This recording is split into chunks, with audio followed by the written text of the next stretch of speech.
Welcome back. We're at about 465, 467 subscribers last time I looked at it. Really appreciate that. And this is going to be the start of a series of videos going over how to chamber a barrel for an F-class rifle.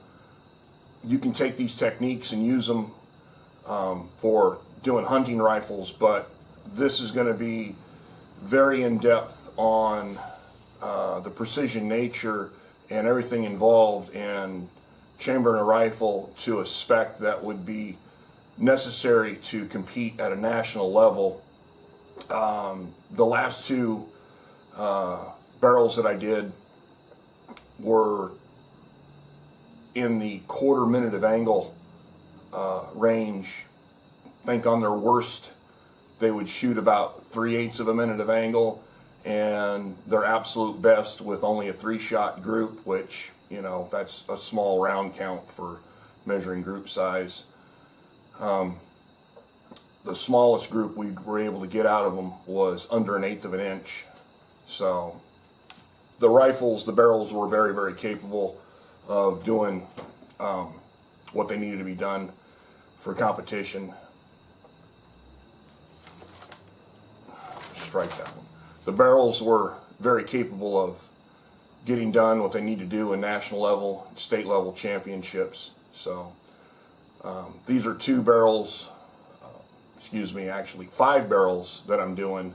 The last one's in the lathe right now, but we're going to break that setup down and go start to finish on the very last barrel and just do it like I normally do. How I was taught by two national level, I think even Hall of Fame level bench rest shooters. We're going to go over tools. I've got my script here, so hopefully this is going to be an 8-part series. I've got it listed out. Don't quote me on that. It might be less. It might be more. I don't know this is how I think the setups and the parts should go. I'm trying to keep these things to 20-minute videos, and we'll go from there. So part 1 is going to be an intro, tools needed, and you're going to see jump cuts in this. I promise you, because crap like that.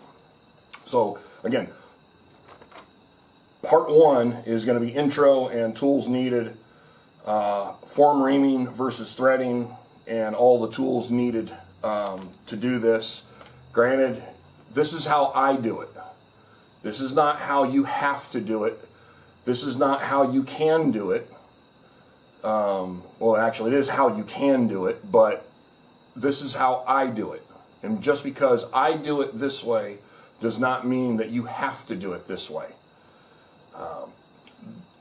The primary goal here is to align a barrel as accurately as you possibly can in your lathe and get the reamed chamber in there as accurately as you possibly can, as concentric to the bore as possible. That's the key.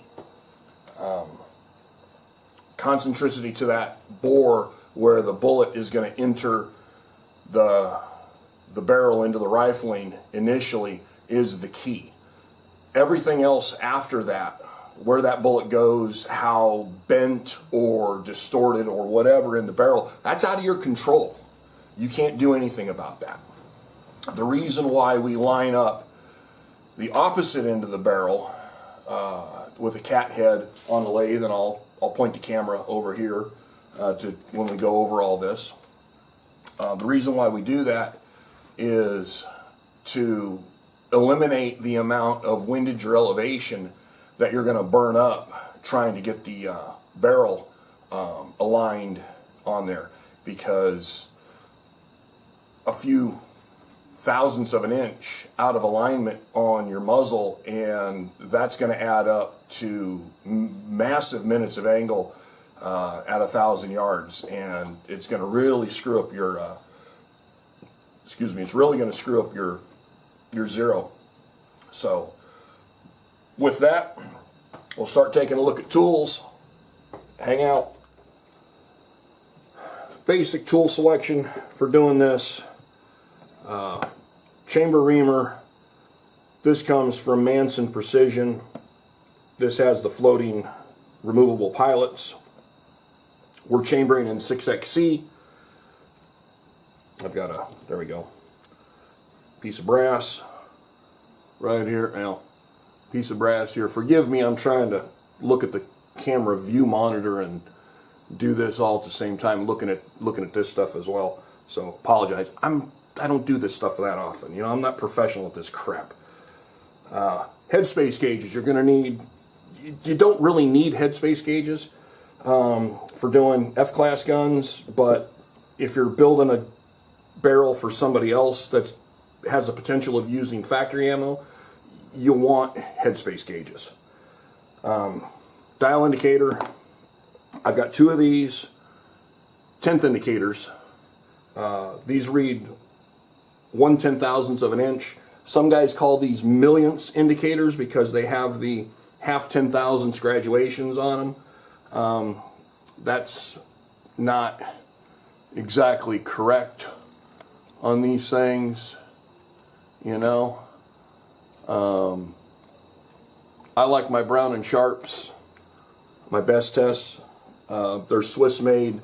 Rumor has it they're made in the same factory as the Inter-Rapids, and I've recently found out that the Mitutoyo indicators are actually preferred, and I never actually got a liking for Mitutoyo, just for personal preference thing. There was nothing really bad about them. So anyway, pitch micrometer for measuring your threads as you're doing your single point threading. I've got a 0 to 1 and a 1 to 2 here. I've also got a 0 to 1 multiple anvil, multi-anvil. Here I am with the multi-anvil micrometer and a standard for testing, checking and calibrating your micrometer, zeroing it out basically. This guy here, this is a indicator that's got a little plunger in there, and what this does is this will slide over the barrel tenon and butt right up against the headspace gauge or your brass that's in the get that down there in the view. This will butt right up against the brass or the headspace gauge that you're using, and you zero this out with a depth mic or a stack of gauge blocks, and this will allow you to slip this over the barrel as you're working on the chamber side, and you can accurately check your distance to perfect headspace, zero headspace. It's a neat little tool. I've seen a company use that. Long Rifles Inc. was using something like that, and a couple other gunsmiths online were using it, and so I ripped off and duplicated it. I'm a tool maker by trade, former, and you know, if I see something that I can make and it's worth my effort, it's quick and easy to make, I'll make it. If it's cheap enough to buy, I'll buy it. The key to this: Deltronic gauge pins. These are a set of 1/10,000th step gauge pins. So what you do is you call up Deltronics or any of your machine shop supply houses that deal with these guys, and you ask for one of their sets. And these are their, I think they're called their X class or Z class. I can't remember off the top of my head what these are. But you get the pin in the center is your nominal, which this one here is a 236.5, 0.2365, And then every one of these is 1/10,000 smaller and 1/10,000 larger in steps. So you've got 12 pins, 11 pins higher, 11 pins, no, 12. It's a 25 pin set, excuse me. Can't even bloody count, for crying out loud. 12 pins, 1/10,000 step smaller, 12 pins, 1/10,000 step taller. This one bottoms out 235.3 and 7.2, I believe. 237.2. 237.7. I can't even add. Pulled that one out of the lathe. Both of these are in the machine right now. So the issue, we'll go over this. The issue is, certifies each gauge pin set herein is the diameter as marked on the gauge within a manufacturing tolerance of plus 40 millionths minus nothing. Gauge surface finish is approximately 1 microinch. Both ends are concentric to each other. Master gauge blocks are calibrated annually to standards directed and traceable to National Institute of Standards and Technology. Inspection certificates provided, blah, blah, blah, blah, blah, all that stuff. So this is as accurate as you're going to get. And the whole point of this stuff is start off with the most accurate tools you can get. These went up in price. I think these are about $200 a set, depending on the size. The bigger they get, the more steel they're using, the more they've got to grind on them, the more expensive they get. I think a 30 caliber set's about $300. A 40 caliber, if you're doing big bore stuff for like ELR, things of that nature, those are going to be about $375 to $400. Don't quote me.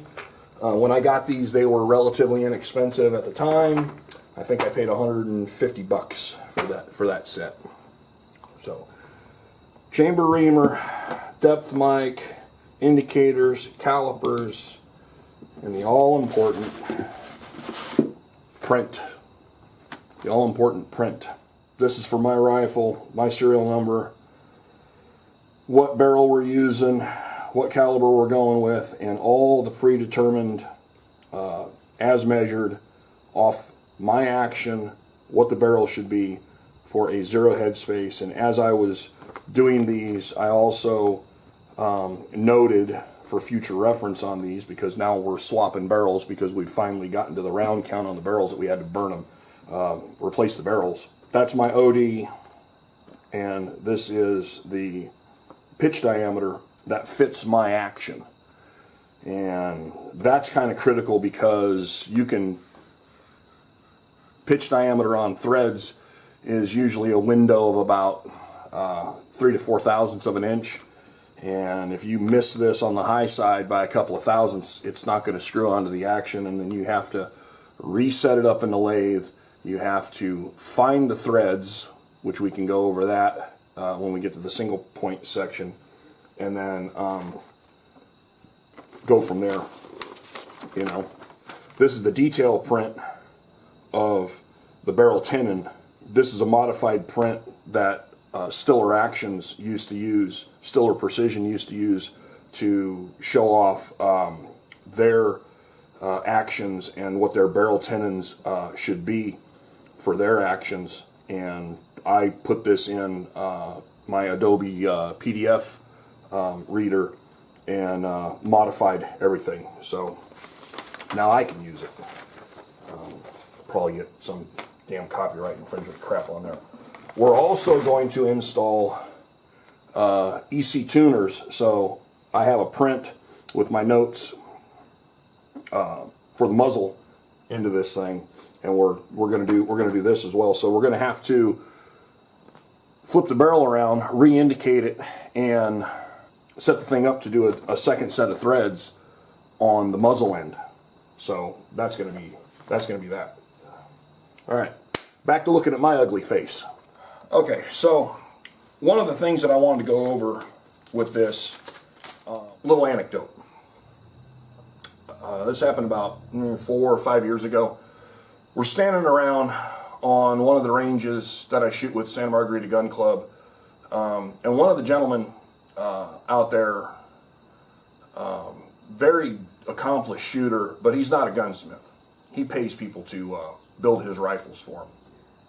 And he asked the three people that were standing there, me, another gentleman, and another gentleman, that do our own barrel work and do our own gunsmithing. And the reason for that is because I can't really afford to pay somebody to build rifles for me, and so I do it myself. He asked, what's the most difficult part of fitting a barrel? I just sat there and didn't say anything for a minute and let the other two guys comment that the single point threading scares the snot out of them. I looked at them and said, do you understand what form reaming is? Reaming the chamber, to me, is the scariest part when it comes to the potential for tool damage that you can do. Just the amount of pressures and that the entire reamer is cutting when you're in there and doing this. Single point threading is the easy part. Yeah, I get it. These guys aren't machinists, and doing the single point threading, it's kind of an automatic cycle, and the lathe, you'll see it. The lathe takes off on its own, kinda. You're engaging the half nut, and the lathe's doing its job. But I've been doing this stuff almost 35. Let's see, 35 years. Going on 33 years. And yes, I guess you get used to it, and you've done it long enough that you feel confident in your skills. And reaming the chamber for me is the hairy part. The single point threading is not anything that I'm concerned with at all. And that's another thing I want to bring up is lathe tooling. I like lay down insert tooling for doing my single point. These things are expensive. The inserts are expensive. But the finish you get on I wonder if that's my truck. Nah, not my truck. The finish you get on your threads is far superior than anything you can get with a high-speed steel tool ground, running at the same pace. I'll give that caveat. Running at the same pace. If you're using a high-speed steel tool and you're trying to keep up with a carbide insert tool, you're going to fail. It's just not going to happen. If you take your time, lots of cutting oil, very shallow depths of cut, high-speed steel tool is perfectly fine. You're going to need, and I've got a whole stack of them in here, you're going to need a fish. Let's see if I can. You're going to need one of these guys. And what this thing is it's got a perfect 60 degree, 60 degree, 60 degree, 60 degree, and it's got all your measurements on here for all your thread pitches, so you can check different thread pitches on here. And it's a setup tool. It's to make sure that your threading tool is square to the chuck. The other thing is I have recently, and I'll point the camera down at the lathe. I've recently gone to using a 1/4-inch copper rod in here to support the 4-jaw chuck. Now what this does is it allows the rear end of the barrel to basically be held on like a bearing and wobble around like that. I don't even know. So what this does is this allows the barrel to rotate around. Let me do this. Rotate around like that, being held in the chuck, like it's on a spherical bearing.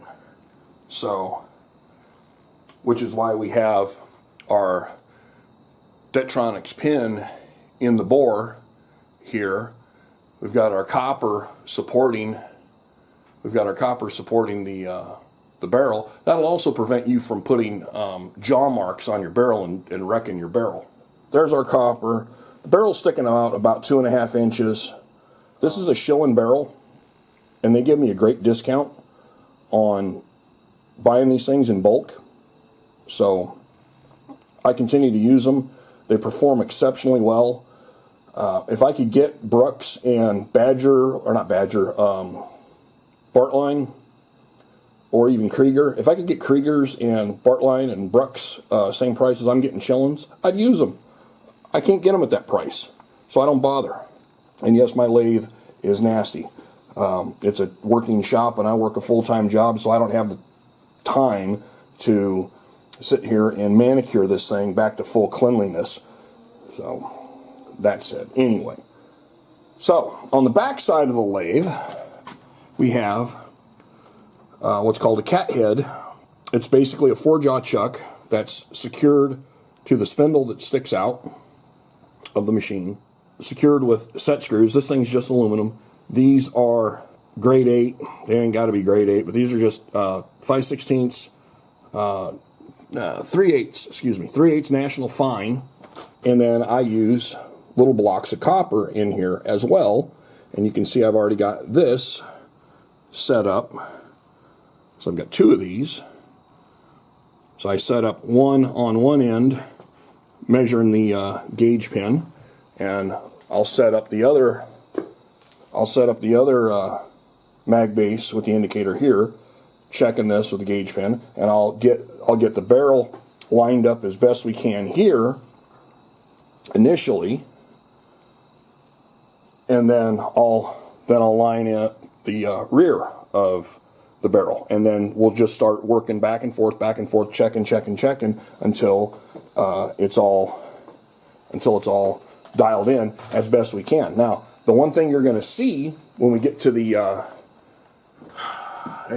Buck and Army too, so Buck and Billy Ray Smith, if you like a guy that works on chainsaws and stuff like that, go watch his channel. He's awesome.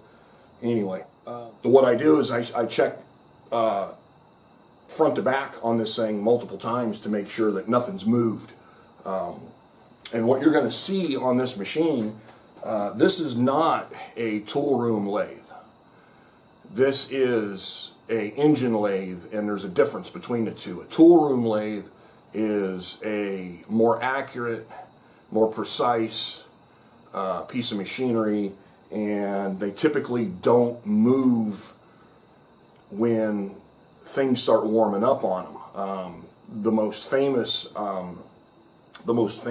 brand of tool room lathes are Hardinge, and they're really freaking expensive, and they're really small, and they call them a second op lathe. They're set up to do very, very precise work, really tight tolerances, very high repeatability, things of that nature. Hardinge lathes are about 50 grand brand new, and they're only they're a collet lathe, but they can have a 4-jaw, a 6-jaw, small chuck. They're only like a 6-inch, 8-inch chuck at the most on them, but they are absolutely the smoothest running. The spindle is run by a belt drive on it that has a very speed down in the frame of the machine, and everything else is all turkite coated Ways and Gibbs, and they're just super precise. This thing is made for production work, getting things done, holding half-thou tolerances on a regular basis. It is more accurate than that, but I'm going to be perfectly honest and upfront that this machine was built, and you can't really see it, but it was built in 76. There it is. So it's old, and it's been rode hard and put away wet. As we indicate the barrel on both ends, we're going to get it about within a thou, or excuse me, within a tenth of a thou, maybe 2/10, and you're going to see, as we rotate it around, an unexplainable inconsistency in the indication on the indicator. It's gonna flicker a half to 1/10, and it's not going to be in the same spot for one of the chuck jaws. You know, it's not going to be in between, and it's not going to be on the same chuck. You're going to roll it around and go, oh, now it's at 3/10 out, and then you roll it around again, and wait a minute, where'd that go? And then you roll it around again, and oh, now it's over here. And yeah, my best guess is the bearings in this thing are old, worn out, and something in the bearing is rolling around, and the bearing is moving, and it's moving around not in consistency with the orientation of the chuck jaws, because in a roller bearing, you've got an inner race that's rolling with the spindle, and then you've got an array of ball bearings in there that are rolling around at a different speed, and then you've got an outer race that's fixed in the lathe gearbox. So the balls are going around there at a different speed, and therefore in a different position every time than the chuck jaws. So it's my guess that one or more of those ball bearings in there has got a little wear and tear on it. And every once in a while I see a little flicker on the indicator that reflects that. It's a half a tenth. It's a tenth. For crying out loud. It's fine. It's, you know, if I had the bloody money to replace this machine and get something frickin' whiz-bang brand new, sure, I'd do it. Guess what? The work that I do here has shown on multiple occasions that the barrels I make are capable of shooting under 1/4 inch. And the loads are capable of shooting under 1/4 inch at 100 yards. They're consistent. You know, I'm not going to replace the machine. You can use, these are plastic fulcrums. These were, I think these were Delrin. They might be nylon. Delrin nylon. I took a piece of 1-inch bar stock and sliced off a chunk about 1 inch long and sliced it in half. And these worked really well. What I didn't like about this, and this is what I did with my, the last barrels and all the barrels that I did for a while, were all done with these little fulcrums. And these replaced in here, those went in the lathe, like so, and that allowed the barrel to, you know, have a place to move around on. And what I didn't like about that is what I was seeing on these barrels was I was seeing a little more give. The fixture, the setup wasn't as rigid as I would have liked it to be. So bought some copper rod and some copper block and changed the setup. So we're going to do it that way. We're going to see how that works. That's about it for this part. We'll move on to the next part, and part 2 is going to be setup. We're going to tear down this setup and start over again from scratch.